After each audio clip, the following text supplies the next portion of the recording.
Anda kembali digelar perkara. Kepada polisi, pelaku mengaku membunuh korban lantaran utang dan asmara. Pengamat menilai pelaku tidak dapat menyelesaikan masalah dan mengambil jalan pintas. Ditambah korban mengabaikan risiko tinggal bersama pelaku yang baru dikenal. Berikut ulasannya.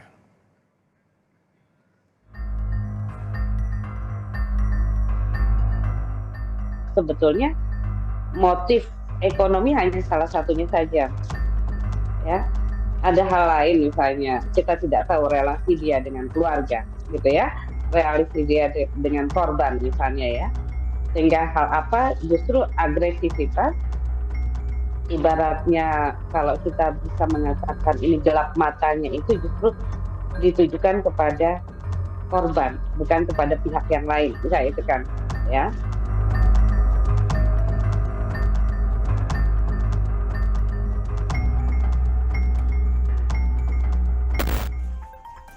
Seorang perempuan di Cikarang Timur, Kabupaten Bekasi, Jawa Barat dibunuh oleh teman dekatnya dengan racun. Pelaku tega membunuh korban karena motif ekonomi dan asmara. Korban ditemukan tidak bernyawa di sebuah rumah kontrakan. Kepada pemilik rumah kontrakan, pelaku dan korban menyewa sebuah rumah dan berpura-pura mengaku sebagai pasangan suami istri. Pengamat sosial Rizalwan Lubis menjelaskan, fenomena tinggal bersama tanpa ikatan pernikahan menunjukkan nilai sosial yang mulai luntur di masyarakat. Sayangnya, kebanyakan orang mengabaikan risiko dari relasi tersebut. Tapi di Indonesia harusnya untuk norma kesusilaan itu yang berlaku bukan hukum seharusnya. Tapi itu tadi ya, norma-norma dan kontrol sosial seharusnya yang bekerja. Nah, sayangnya di perkotaan itu sudah mulai luntur, sudah mulai hilang. Ya memang dengan mudah saja orang mengaku suami istri tanpa harus ada pembuktian gitu. Oh ini istri saya, ini suami saya. Ya. Cukup menunjukkan dengan gestur, dengan gaya ketika mereka datang sebagai suami istri, tanpa ditanya mana buktinya, nggak ada. Rizalwan menyebut tidak ada regulasi yang mengatur fenomena tinggal bersama tanpa ikatan pernikahan. Menurut Rizalwan, norma dan kontrol sosial seharusnya bisa mengatasi masalah tersebut. Ini berhubungan juga dengan karakteristik kota yang saya sebutkan tadi, kota atau urban tadi. Orang berinteraksi itu dengan banyak kepentingan di belakang. Ada kepentingan yang sangat banyak. Jadi istilahnya, originalitas, genuinitas itu sudah hilang dalam interaksi sosial. Orang sebetulnya banyak menginginkan kepentingan dirinya ketimbang memperhitungkan resiko yang akan dia dapat dari relasi sosial dengan orang lain. Itu yang terjadi di perkotaan, karena memang risiko selalu ada.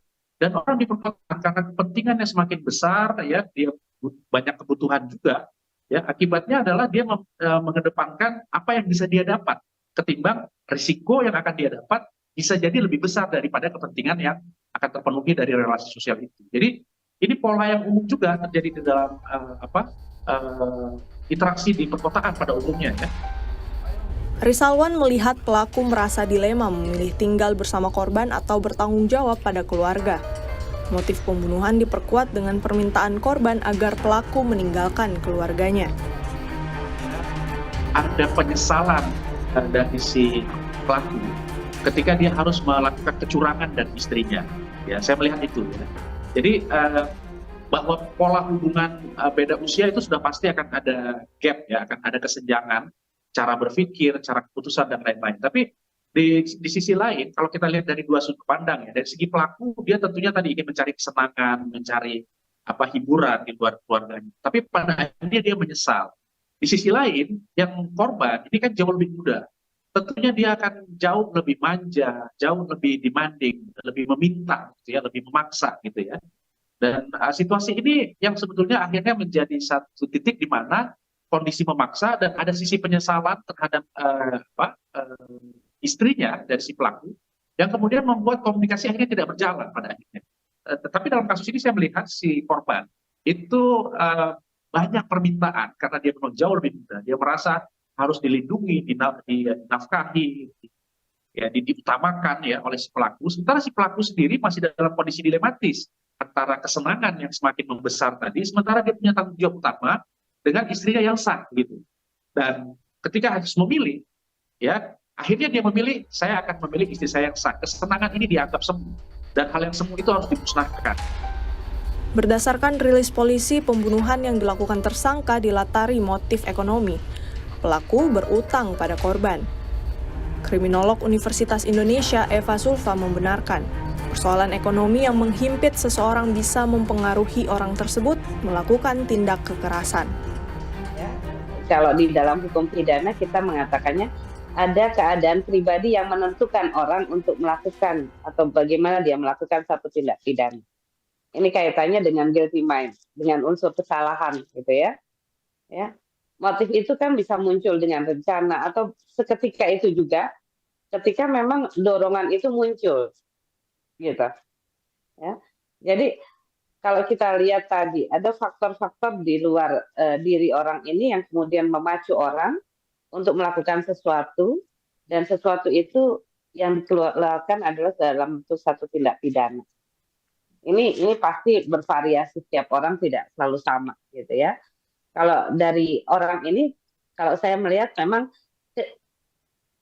ada faktor lain, tetapi bukan penyakit kejiwaan, gitu ya. Lebih kepada faktor ekonomi dan hubungan sosial dengan keluarga atau lingkungannya yang kemudian membuat dia frustasi dan kemudian melakukan perbuatan ini.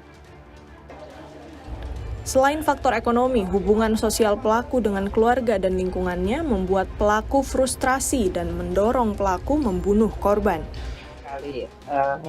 Ini jadi kompleks, ya. Jadi kompleks, jadi banyak multifaktor yang kemudian mempengaruhi perilaku orang ini untuk mengambil satu keputusan. Dalam konteks ini pun saya melihat sebetulnya motif ekonomi hanya salah satunya saja, ya.